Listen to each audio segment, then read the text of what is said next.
everybody. Thank you for joining Augmented World Expo. It's big because XR is bigger than ever. And you all made it happen. So give yourself a big round of applause.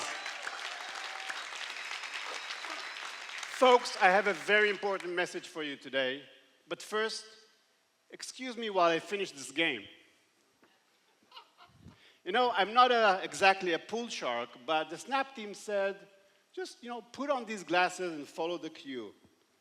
So let's see. Oh, that's pretty cool. Looks easy. So why pool table, you ask? Because it's real. It's not like some of these demos where they go, hey, AI, what am I looking at?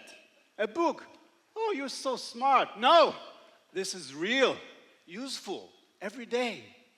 And I've been waiting for this moment for many years, since 2009 when I first saw Augmented Pool. It was one of the first demos that showed XR can teach you anything on the job. And it required cameras and projectors and a whole complex setup. But today, I'm told, I can do the same thing simply with these glasses. So let's give it a shot. Whew.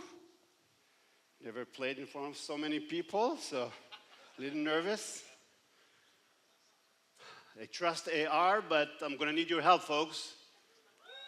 Yes, thank you. All right, follow the cue. Follow the cue. Yes! You see, it works. And that's exactly my message for you today. Since that first demo, since the first AWE, we've all been preaching XR is the future. Well, that ends today because XR is not the future. It's the present. So no more future talk today, okay? XR hardware is widely available, tools have matured, and AI has reduced a lot of the hard work. It's ready for almost any use case we need today. It's not perfect, so what? It's good enough. And this year, for the first time, I've been feeling good enough to say this. And if you agree, say it with me. XR is going mainstream. Okay, that's pretty good. Although I see some people still not sure about it, that's okay. We'll show you some proof today. I think there's some fear in the air. You know, there's this dark horse. It's stealing all the attention from XR, and investments. But it's the best thing that's happened to XR. And XR will harness it and ride it all the way to the mainstream. And no, I don't know why XR is the Tron guy, but let's just go with it. We all know AI makes XR better, faster, and cheaper. But on the flip side, AI needs XR even more. Some call it multimodal AI. We call it AI Love XR imperative. AI is running out of internet content to train its models, right? So it needs real-world data to keep getting smarter, to be useful and grounded in reality. And XR delivers exactly that. It arms AI with human senses to access the physical world.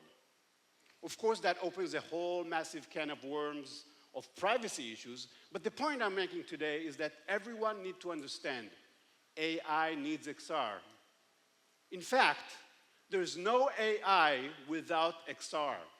We should scream it from the mountaintops, make it impossible to ignore. You see that here at AWE, it is impossible to ignore.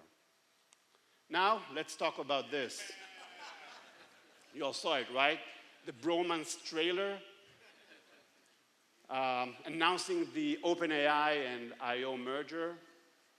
If that video is any hint, their secretive new AI hardware, which is not smart glasses, might end up being cringe as well. I mean, they're obsessed with her. Don't get me started, all right? But with or without that, XR is going mainstream. And I know some of you industry veterans, oops, I say,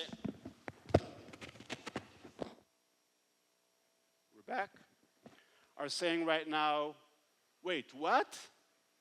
We don't feel mainstream. We're still struggling to grow our businesses. Well, I hear you, my friends.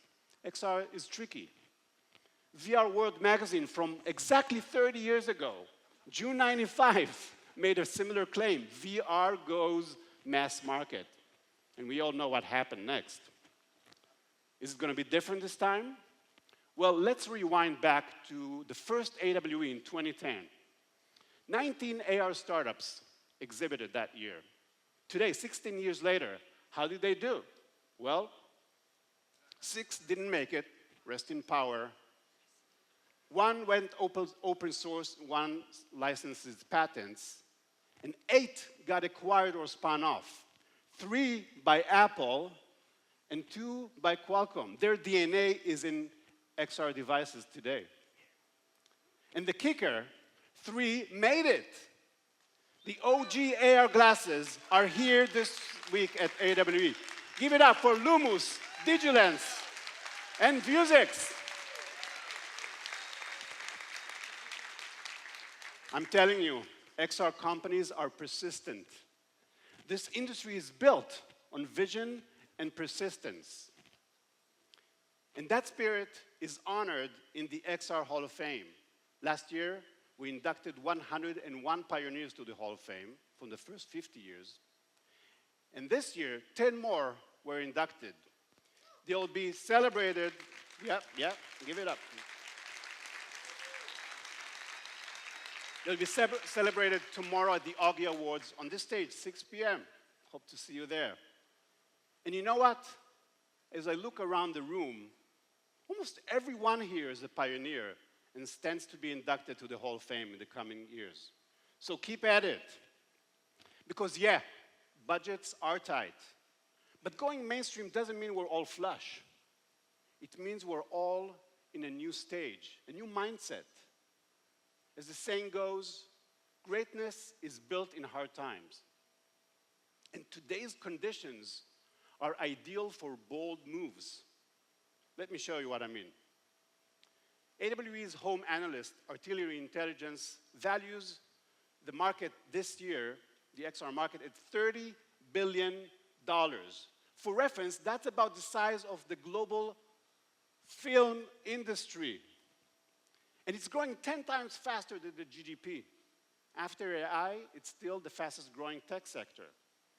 And the innovation race is intensifying. Hold on. I think we have live coverage of the race from the past year with some recent updates. Let's hear it. Ladies and gentlemen, hold on to your hats because we're off to the races. Apple rockets out of the gate with a bold move. They launch the Vision Pro and boom, they're setting a brand new standard for mixed reality. The fans are on their feet and it looks like Apple's got an early lead in this fast-paced XR showdown. But look out, here comes Meta, the reigning champion. They aren't about to sit back and let Apple run away with this one. Meta teases us with details of their upcoming Quest 3 headset and the crowd goes wild. Hang on, X-Real's making their move, bursting onto the scene with the X-Real Air Ultra 2. They're in this race to win. Wait a minute, Snap has just entered the race with a brand new version of Spectacles, adding yet another thrilling twist to this high-stakes showdown. And here comes Meta again. They're pulling out all the stops. Meta storms back, launching the Quest 3S, which is officially the most affordable mixed reality headset on the track. And wait, there's more! Meta has just thrown down the gauntlet with a prototype of their Orion AR glasses. They're pulling ahead, ladies and gents, and Apple's in the rear-view mirrors. Could Meta be pushing Apple to rethink their play? Meanwhile, Sony's joining the party with a big swing toward the productivity crowd. They've got a new spatial mixed reality headset lined up, set to launch at year's end. But the race isn't slowing down, folks. HTC and Pico are stepping up. They're a little behind, but they're making up ground, pushing the limits with advanced mixed reality features. And what's this? Samsung is still stretching and warming up. They're cooking up something big with Qualcomm and Google, waiting for the perfect moment to jump into the action. Hold your horses. The trio just jumped into action with a new headset and Android XR. And look behind them, fresh off CES, 16 new AI and smart glasses were launched out of the gate. Hot on their heels comes a stampede of Vision Pro clones, galloping like they've seen the future. The pack charges ahead. Microsoft's nowhere in sight. Word is they've retired and are sipping pina coladas on a beach. It's a nail biter as we approach the final lap. Meta holds the lead. Apple and Samsung are breathing down their neck, and HTC and Pico are neck and neck in the midfield. Sony's making their move, aiming for a late game splash. Who's going to pull out the big win? In the fast-paced world of XR, it's anyone's game, folks. Buckle up. It's going to be a photo finish. Woo! Can you feel the intensity?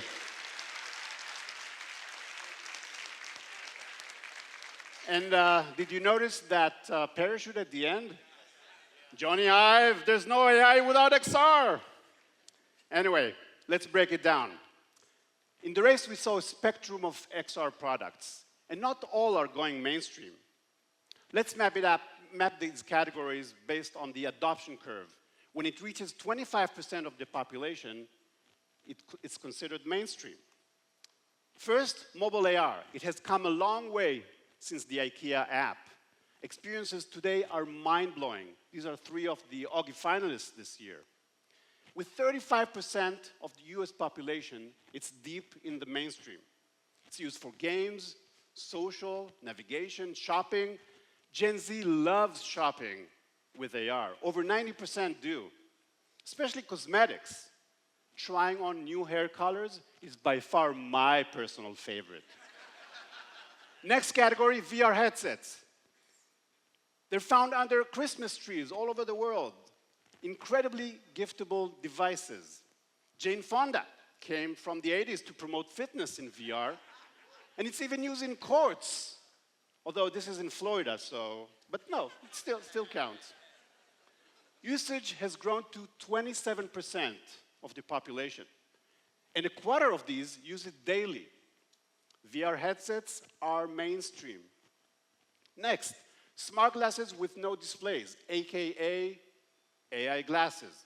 That's the breakout hit with consumers this year. So many are hating the market. It's the only product that got a Super Bowl ad because they're hot. And I don't mean the Chris's. AI glasses are in the emerging popularity segment, used for travel, translations, and for taking videos on the go. Next, high-fidelity mixed reality devices, like the Vision Pro, Quest 3, and the upcoming Samsung Muhan. Look at these headsets launched in the past year. Every single one of them is a great mixed reality headset, replacing VR. It's used for mixed reality gaming, for learning, fitness, meditations, and a major category, spatial videos, which from today shall be named Spadio. And I already have a cool slogan for that. Spadio killed the video star. It's pretty cute. All right, switching gears to enterprise. Heads-up displays like the old Google Glass, RealWear, and Vuzix M series have a strong yet niche position in the enterprise for maintenance, remote assistance, logistics. In general, when you look at XR in the enterprise, it's thriving. Across all XR devices, the enterprise market is 71% of the global XR market. Almost every single large business has adopted XR, are seeing proven ROI, and are scaling it across the enterprise. There's just one snag. The bulky, full-featured AR glasses like HoloLens, which we saw a lot of success in the past, are found somewhere on the beach. And it left a huge hole. But some of its former execs are working on filling this gap, and also others, like Digilens. Meanwhile, on the consumer side, new full-featured AR glasses like Snap Spectacles and X-Real are in early adoption. Specs endorsed by Macron, France's fashion-in-chief, and X-Real, now with Android XR, approved by the chairman of the Republic of Chic. I think. I can't really tell by his expression. But in any case, this category is generating a lot of excitement with early adopters and builders. And finally, 2 kinds of prototypes that look just like regular glasses. Call it stylish, full-featured, wide field of view AR with gesture interaction, like Meta Orion's prototype, an AR heads-up display with advanced AI interaction, like Google Android XR glasses.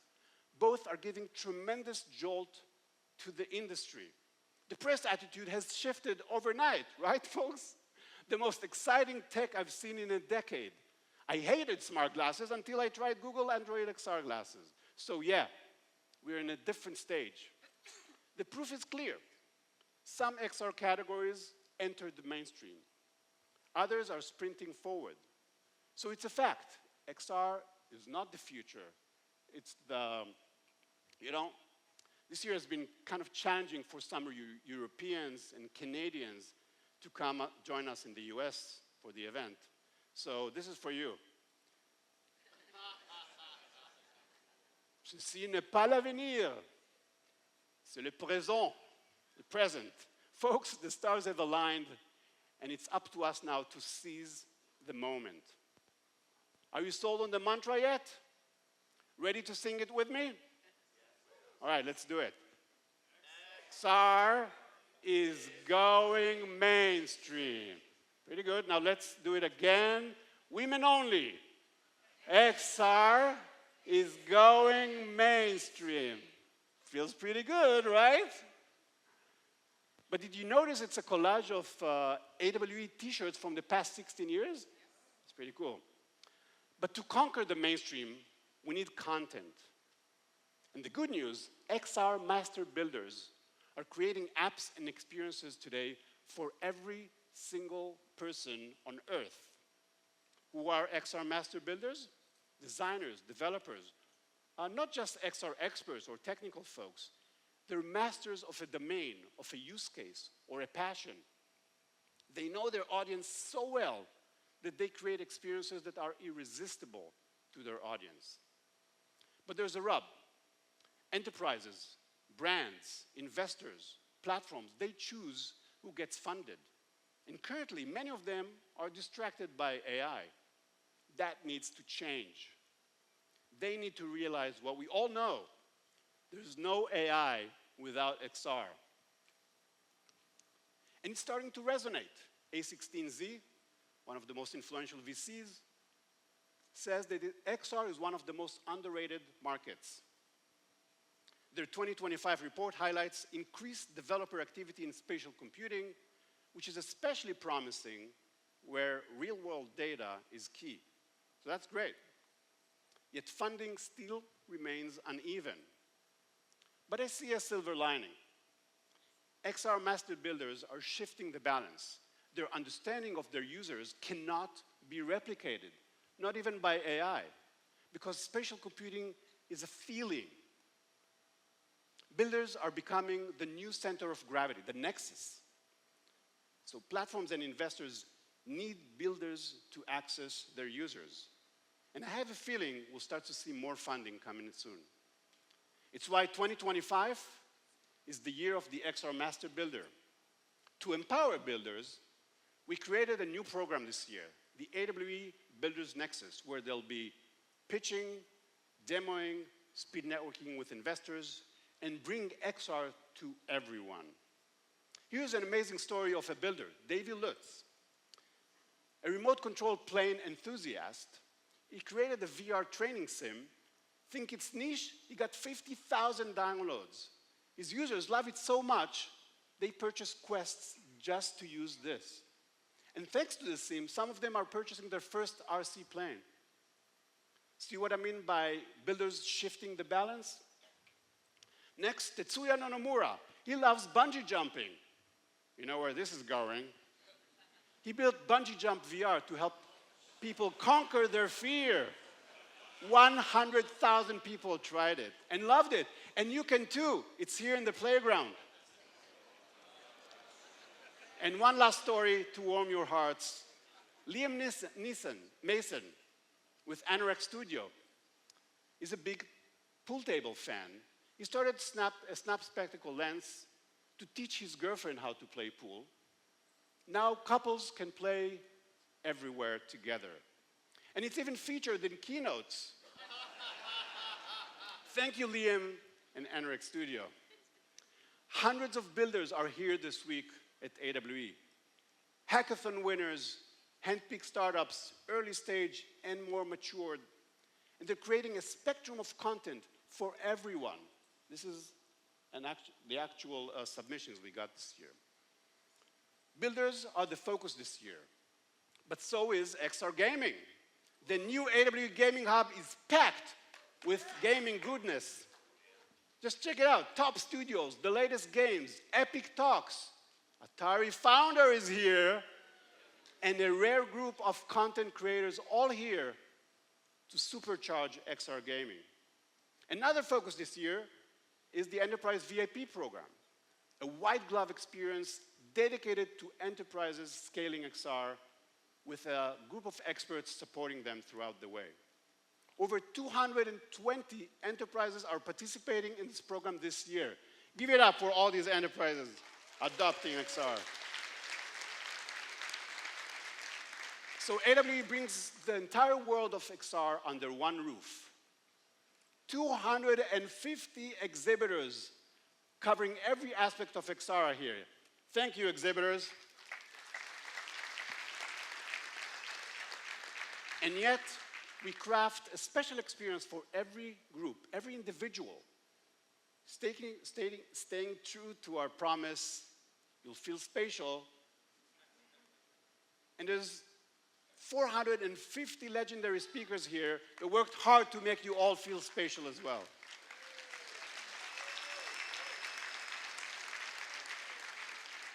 Huge thanks to our sponsors who made this event possible.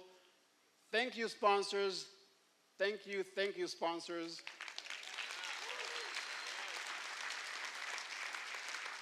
And above all, a million thanks to the awesome team. I love you guys. So folks, you've seen the proof. You're not waiting for the future. Not here, not anywhere, because XR is here in all languages. You know there's no AI without XR, and you're screaming it from the mountaintops. You're riding the dark horse, Tron style, and you sing the mantra.